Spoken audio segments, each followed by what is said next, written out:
So I saw this play called Endgame recently at Sydney Theatre Company. It's directed by Andrew Upton and it stars Hugo Weaving. Now, if you've never heard of it, it's this 1957 tragic comedy by this gentleman named Samuel Beckett. Brilliant playwright.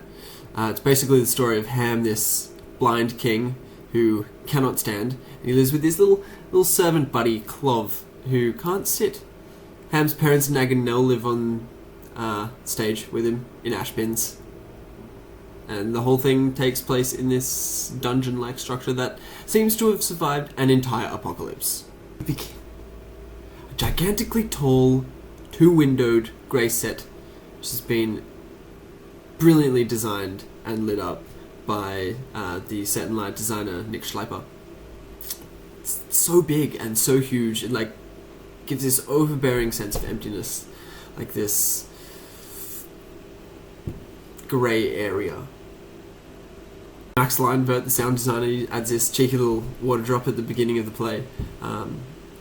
Might piss off the Beckett purists, but really helped for me to hammer in, this repetitive theme.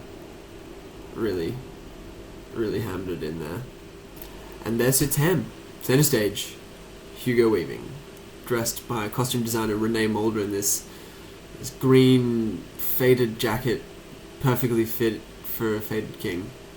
He's confined to a wheelchair, his glasses are blacked out, and he can only move the top half of his body, but despite all this, Hugo Weaving is absolutely sensational. His voice booms and croaks or whispers, and every time we're hanging on to every word that he's saying. He brought good lashings of despair to the point where we felt like Ham had given up, but just for some reason couldn't end it. Beckett's dialogue, unfortunately, is quite quickly paced and very nonsensical at times, and if you're not paying attention, you will be ripped into an abyss of confusion as the characters go round and round and round in ridiculously absurd circles. It's brilliantly written, but it's not everyone's cup of tea. STC newcomer Tom Budge plays the role of Clov in this one.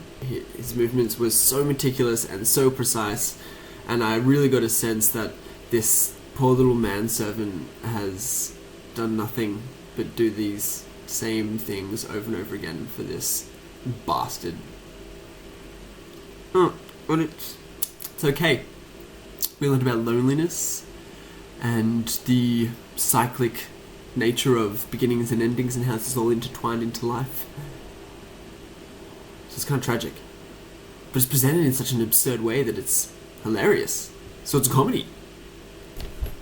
Endgame. 1957 tragic comedy performed by Sydney Theatre Company. 4.5 empty voids out of 5.